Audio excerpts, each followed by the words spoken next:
ton happening over on Rocky Top right now. We've got baseball news, softball.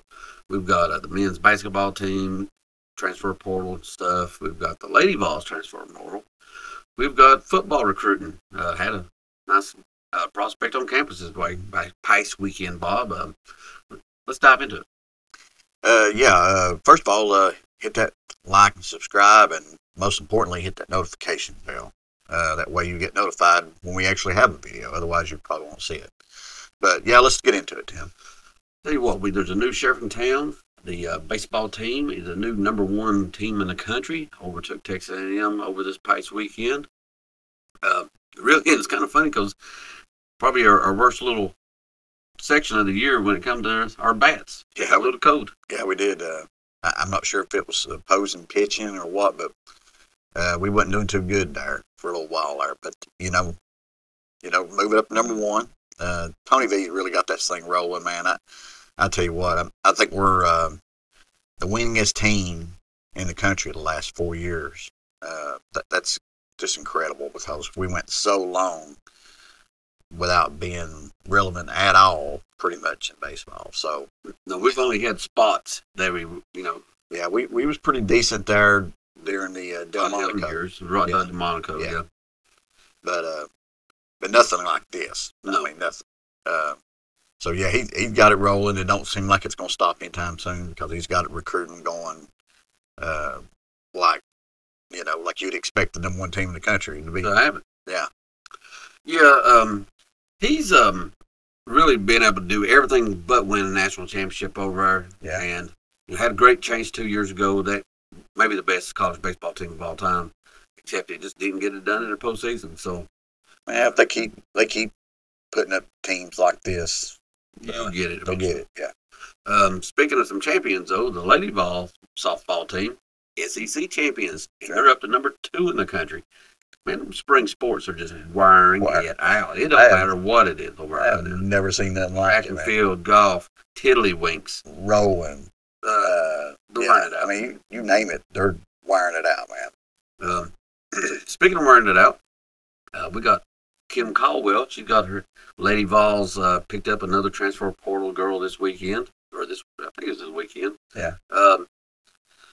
She's generating so much excitement. Yeah, they picked up Samara Spencer. She was a guard from Arkansas. Second leading scorer on the team, averaging about 14 points a game. So, not a bad pickup at all there. No, and she's joining Elisa Latham and Lazaria Spearman already in the boat. Right. And they expect Ruby Whitehorn to announce something very soon.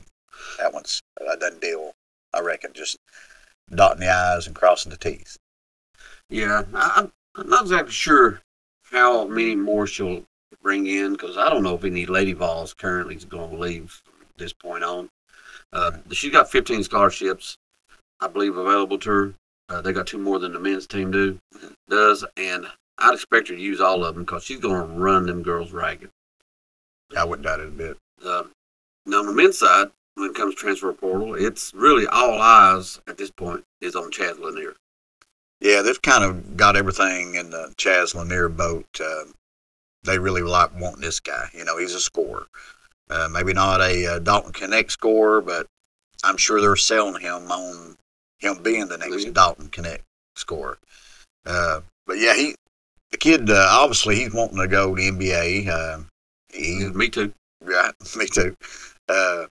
He was wanting an invite to the NBA camp, didn't get it, so he didn't get a G League invite either until some people dropped out, so he got in there. So he's wanting to impress on the defensive side because that's where the scouts say he needs the most work. But if he does really well there, then he could get an invite to the NBA camp. Yeah, there's a handful that will get invited over. So, he's hoping for the best. Right. And but if he doesn't, I'm feeling pretty good about Tennessee's chances, Bob. I know Kentucky's kind of after him now, but I think we've been in the thing long enough, the driver's seat long enough that he'll be playing for Rick Barnes if he ain't cashing a check in the NBA. I believe that's to be the case, Tim. He, like I said before, he likes he's lacking a little bit of defense, and if you're going to play defense, where else you going to go but Rick Barnes, you know? I mean, that's what I got to connect here. So, Right. And I guess that leads us right into somebody else on campus this weekend, Bob, was an offensive guard, Anthony Ogamura. I'm never good at names, so Yeah. forgive me, guys. I'm lucky I can say my own. But Yeah. he's a guard, 6'4", 6'5", 290. Won't be the highest ranked guy, but he's got a commitment date coming up on the 27th, and I believe we're fighting.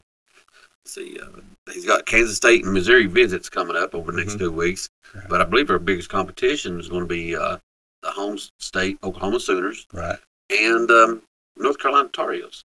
Yeah, I think the coaching staff likes him better than what his ranking is, and that happens sometimes. I mean, they're a perfect evaluation. I mean, he's not poorly ranked guy. He's just not right there at the very top, like a lot of our recruits. But yeah, you know, he left town loving it.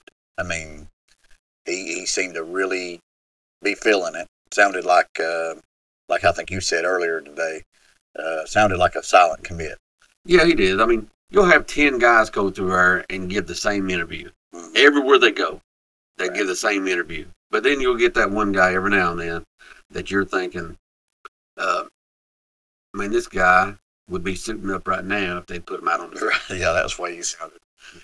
Yeah, he sounded pretty positive. Some of them, like you said, though, they're like, you know, yeah, I had a good Oh, it was great. Everything about it was great. You know, in the same interview they give on every single stop that they go to. Yeah. But the month of May is at the end of the month, it's really going to get heated up. We got that 865 Live camp that's coming up. It's more an event than a camp because they just come in, they play games. They, I think they did the first year of it. They did a scavenger hunt across the campus, and you know, it's just a fun time. It's like a big, you know, let's get everybody together, have a cookout, and just have fun. And it leads into those big June official visits. Yeah, it's a huge thing. Last year, we had a really good success rate of guys that come to that committee. So, you know, such a big to get those guys in. Seemed like every interview of them guys after leaving there was super positive.